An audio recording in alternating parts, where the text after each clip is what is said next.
ನಮಸ್ಕಾರ. ಭಕ್ತಿ ಮಾರ್ಗಕ್ಕೆ ನಿಮ್ಮೆಲ್ಲರಿಗೂ ಸ್ವಾಗತ. ಇವತ್ತಿನ ವಿಷಯ ಕೃಷ್ಣನ ಲೀಲೆ. ಕೃಷ್ಣನ ಲೀಲೆಗಳಲ್ಲೇ ಅತ್ಯಂತ ಶ್ರೇಷ್ಠವಾದ ಲೀಲೆ ಅಂದರೆ ಬೆಣ್ಣೆ ಕದಿಯೋದು. ಕೃಷ್ಣ ಬೆಣ್ಣೆ ಕದಿಯಕ್ಕೆ ಅಂತ ಒಬ್ಬರ ಮನೆಗೆ ಹೋಗೋದು, ಅವ್ರ ಮನಸ್ಸುಗಳನ್ನ ಕದ್ಕೊಂಡು ಬರ್ತಿದ್ದ. ಇನ್ನೊಬ್ಬರ ಮನೆಗೆ ಬೆಣ್ಣೆ ಕದಿಯಕ್ಕೆ ಅಂತ ಹೋಗೋದು, ಅವ್ರ ಮನೆಯ ಕಷ್ಟಗಳನ್ನು ಪರಿಹಾರ ಮಾಡ್ತಿದ್ದ. ಇದು ಅವನ ಕೆಲಸವಾಗಿತ್ತು. ದಿನಾಲು ಬೆಣ್ಣೆ ಕದ್ದು ಫ್ರೆಂಡ್ಸ್ಗೆಲ್ಲ ಕೊಟ್ಟು ತಾನು ತಿಂದ್ಕೊಂಡು ಎಂಜಾಯ್ ಮಾಡ್ತಿದ್ದ. ಇದು ಸಣ್ಣ ತುಣುಕನ್ನು ನಾನು ನಿಮ್ಮ ಜೊತೆ ಹಂಚ್ಕೊಳ್ತೀನಿ. ಬನ್ನಿ ಎಲ್ಲರೂ ಬೃಂದಾವನಕ್ಕೆ ಹೋಗೋಣ. ಬೃಂದಾವನಕ್ಕೆ ಹೋದಾಗ ಜೋರು ಜಗಳ. ಯಶೋದಾಗೆ ಮತ್ತು ಅಕ್ಕಪಕ್ಕ ಲೇಡೀಸ್ ಎಲ್ಲರಿಗೂ ಜೋರು ಜಗಳ ನಡೀತಾ ಇದೆ. ಯಶೋದ, ನೋಡು ನಿನ್ನ ಮಗ ಬಂದು ಬೆಣ್ಣೆ ಕದ್ದಿದ್ದಾನೆ, ನಮ್ಮ ಮನೇಲಿ ಮಡಿಕೆ ಎಲ್ಲ ಒಡೆದಾಕ್ಬಿಟ್ಟಿದ್ದಾನೆ. ನಾನು ಹೋದ ವರ್ಷ ಜಾತ್ರೆಯಲ್ಲಿ ತಂದಿದ್ದು ಮಡಿಕೆ ಅದು ಒಡೆದೇ ಹೋಯ್ತು ಅಂತ ಒಬ್ಬಳು. ಇನ್ನೊಬ್ಬಳು, ನೋಡೇ ನಮ್ಮ ಮನೆಯಲ್ಲಿ ಮೊಸರೆಲ್ಲ ಚೆಲ್ಬಿಟ್ಟಿದ್ದಾನೆ, ಎಷ್ಟು ಕೈ ನೋವಿಸ್ಕೊಂಡು ಮೊಸರು ಗಟ್ಟಿ ಮೊಸರು ನಾನು ನಾಳೆ ಸಂತೆಗೆ ತೊಗೊಂಡೋಗ್ಬೇಕಾಗಿತ್ತು, ಅದು ಮಡಿಕೆನ ಹೊಡೆದಾಕ್ಬಿಟ್ಟು ಮನೆಯೆಲ್ಲ ಮೊಸರು ಚೆಲ್ಬಿಟ್ಟು ಹೊಟ್ಟೋಗಿದ್ದಾನೆ ಅಂತ ಒಬ್ಬಳು. ಇನ್ನೊಬ್ಬಳು, ಅಯ್ಯೋ ನಾನು ಎಷ್ಟು ಕಷ್ಟಪಟ್ಟು ಬೆಣ್ಣೆ ಮಾಡಿ ಇಟ್ಟೆ, ನಾಳೆ ಸಂತೆಯಲ್ಲಿ ಮಾರೋಣ ಅಂತ ಮೇಲ್ ಕಟ್ಟಿದ್ದೆ, ಅವನ ಕೈಗೆ ಸಿಗಬಾರ್ದು ಅಂತ. ಆದರೂ ಬಂದು ಹೇಗೋ ಮೇಲೆ ಹತ್ತಿ ಇರೋಬ್ಬರ ಬೆಣ್ಣೆ ಎಲ್ಲ ತಿಂದು ಖಾಲಿ ಮಾಡಿಬಿಟ್ಟಿದ್ದಾರೆ ಅವನ ಫ್ರೆಂಡ್ಸ್ ಎಲ್ಲ ಸೇರಿಕೊಂಡು. ನೀನು ಏನು ಮಗನ್ನು ಇದೇ ರೀತಿನ ನೀನು ನೋಡ್ಕೊಳ್ಳೋದು? ನಿನ್ನ ಮಗನ್ನ ನೀನು ಸರಿಯಾಗಿ ಬುದ್ಧಿ ಹೇಳಿ ಮನೆ ಒಳಗೆ ಇಟ್ಕೊಳ್ಳೋಕ್ಕಾಗಲ್ವಾ ಅಂತ ಎಲ್ಲರೂ ಒಬ್ಬಳೇ ಪಾಪ ಯಶೋದ ನಿಂತಿದ್ದಾಳೆ. ಎಲ್ಲ ಲೇಡೀಸು ಬೈತಾ ಇದ್ದಾರೆ. ಯಶೋದನ ನೋಡೋವರೆಗೂ ನೋಡಿದ್ಲು. ಹೌದಾ, ನೀವೆಲ್ಲ ಹೇಳಿಬಿಟ್ರೆ ನಾನು ನಂಬಿಡ್ತೀನ ನನ್ನ ಮಗನ ಬಗ್ಗೆ? ನೀವು ನಿಮ್ಮ ಮನೆಗೆ ಬಂದು ನನ್ನ ಕೃಷ್ಣ ಬೆಣ್ಣೆ ಕದ್ದ ಅಂತ ಆ ಕದಿಯೋ ಸಮಯದಲ್ಲೇ ಕೈ ಹಿಡ್ಕೊಂಡು ಅವನ್ನ ಕರ್ಕೊಂಬನ್ನಿ. ಕೈ ಸಮೇತ ಹಿಡ್ಕೊಂಬಂದರೆ ಮಾತ್ರ ನಂಬೋದು. ಸುಳ್ಳು ಹೇಳ್ತೀರ ನೀವೆಲ್ಲರೂ ಸೇರ್ಕೊಂಡು ನನ್ನ ಮಗನ ಮೇಲೆ. ನನ್ನ ಮಗನ ಬಗ್ಗೆ ನಿಮ್ಗೆಲ್ರಿಗೂ ಹೊಟ್ಟೆ ಕಿಚ್ಚು, ಚೆನ್ನಾಗಿದ್ದಾನಲ್ಲ ಅಂತ ನೋಡೋಕ್ಕೆ ಅಂತ ಹೇಳಿ ಮಗುನ ಎತ್ಕೊಂಡು ಕೋಪ ಮಾಡಿಕೊಂಡು ಸರ ಅಂತ ಅವ್ನು ಎತ್ಕೊಂಡು ಜೋರಾಗಿ ಬಾಗಿಲು ಹಾಕ್ಕೊಂಡು ಒಳಗಡೆ ಹೊಟ್ಟೋದ್ಲು. ಇರೋರೆಲ್ಲ, ಅಯ್ಯೋ ಇದೇನಿದು, ನಾವು ಹೇಳಿದ್ರು ನಮ್ಮ ಮಾತಿಗೆ ಬೆಲೆನೇ ಇಲ್ಲ, ನಮ್ಮ ಮಾತು ನಂಬ್ತಾನೇ ಇಲ್ಲ, ಹೆಂಗೆ ಹೇಳ್ಬಿಟ್ಲು ಯಶೋದ. ತಡಿ ಮಾಡ್ತೀನಿ, ಇನ್ನೊಂದು ಸಲ ನಮ್ಮ ಮನೆಗೆ ಬರಲಿ ಕೃಷ್ಣ, ಕೈ ಸಮೇತನ ಹೇಳ್ಕೊಂಬಂದು ನಾನು ಕೊಡ್ತೀನಿ, ಅವಳ ಹತ್ರ ಹಿಡಿದು ಕೊಡ್ತೀನಿ ನಾನು ಅಂತ ಎಲ್ಲರೂ ಪಾಪ ಬಂದಾರಿ ಸೊಂಕ ಇಲ್ಲ ಅಂತ ಎಲ್ಲ ಲೇಡೀಸು ಹೋದರು. ಹೋಗ್ತಾ ಇದ್ದಾರೆ ಎಲ್ಲ ಸಖಿಯರೆಲ್ಲ ಹೋಗಿ, ನಾಳೆ ಬರಲಿ ಕೃಷ್ಣ ಮಾಡ್ತೀನಿ ಅವನಿಗೆ ಅಂತ ಕೋಪ ಮಾಡಿಕೊಂಡು ಹೋದರು. ಬೆಳಗ್ಗೆ ಆಯಿತು, ಕೃಷ್ಣ ಎದ್ದರು.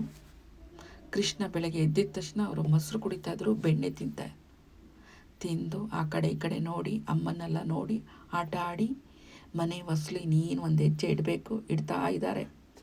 ಫಸ್ಟು ಕೃಷ್ಣ ಹೊರಗಡೆ ಬಂದರೆ ಆ ಸಂದಿಲೆಲ್ಲ ಹೊಸ್ಕೊಂಡಿರ್ತಾವೆ ಅವ್ರ ಫ್ರೆಂಡ್ಸು. ಕೃಷ್ಣ ಬಂದಾಯಿತು ನಡೀರಿ ಅಂತ ಹೇಳಿ ಎಲ್ಲರೂ ಹೊರಡೋದು. ಇದೇ ರೀತಿ ನಡೀತಾ ಇರುತ್ತೆ. ಇವತ್ತು ಸಹ ಹಾಗೆ. ಕೃಷ್ಣ ಆಚೆ ಬಂದ, ಫ್ರೆಂಡ್ಸ್ ಎಲ್ಲ ಹಿಂದೆ ಒಬ್ಬೊಬ್ಬರಾಗ ಮೆತ್ತಗೆ ಬಂದರು.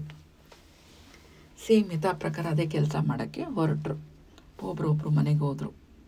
ಒಬ್ಬರು ಮನೆಗೆ ಹೋಗಿದ ತಕ್ಷಣ ಮಡಿಕೆ ತೆಗೆದು ನೋಡ್ತಾನೆ, ಘಮ ಅಂತ ಇದೆ ಬೆಣ್ಣೆ. ಆಹಾ ಅಂಥೇಳಿ ನೋಡ್ಬಿಟ್ಟು ಖುಷಿಯಿಂದ ಇನ್ನೇನು ಕೃಷ್ಣ ಬೆಣ್ಣೆ ಮಡಿಕೆ ಒಳಗೆ ಕೈ ಹಾಕ್ದ, ಹಿಡಿದ್ಬಿಟ್ಲು.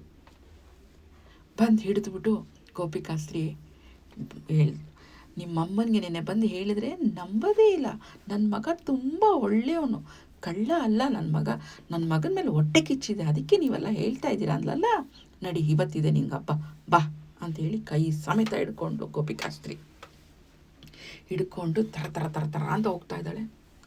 ಗೋಪಿಕಾಸ್ತ್ರಿ ಆ ಕಡೆಯಿಂದ ನೋಡ್ತಾಳೆ, ಇನ್ನೊಬ್ಬ ಗೋಪಿಕಾಸ್ತ್ರೀ ಸಿಕ್ಕಿಲ್ಲ, ಅವಳು ಮೇಲೆ ಕೈ ಹಿಂಗೆ ಇಟ್ಕೊಂಡಿದ್ದಾಳೆ.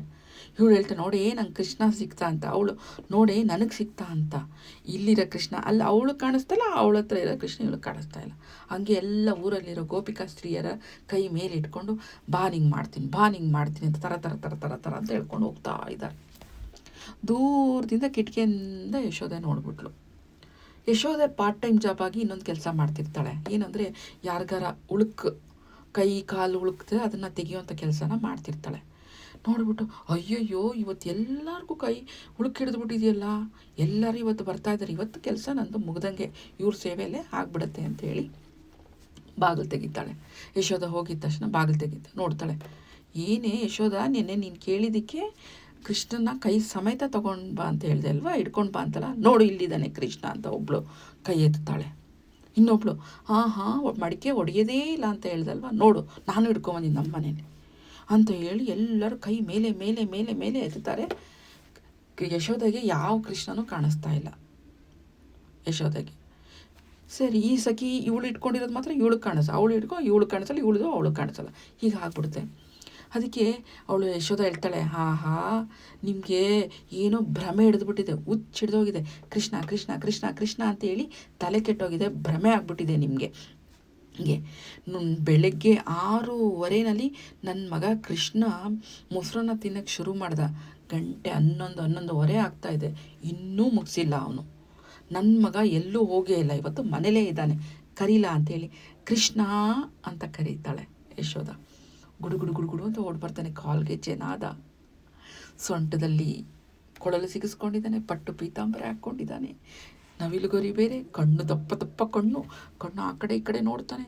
ಎಲ್ಲ ಗೋಪಿಕಾ ಸ್ತ್ರೀಯಲ್ಲೂ ಕಣ್ಣಲ್ಲಿ ನೋಡಿಕೊಂಡು ಅಮ್ಮ ಕರ್ದ ಅಂತಿದ್ದಾನೆ. ಮುಖ ಎಲ್ಲ ಬೆಣ್ಣೆ, ಕೈಯೆಲ್ಲ ಮೊಸರು ಸೋರ್ತಾ ಇದೆ. ಅಮ್ಮ ಕರ್ದ ಅಂತ ಅವ್ರಮ್ಮನ ತೊಡೆ ಮೇಲೆ ಕೂತ್ಕೊಳ್ತಾನೆ.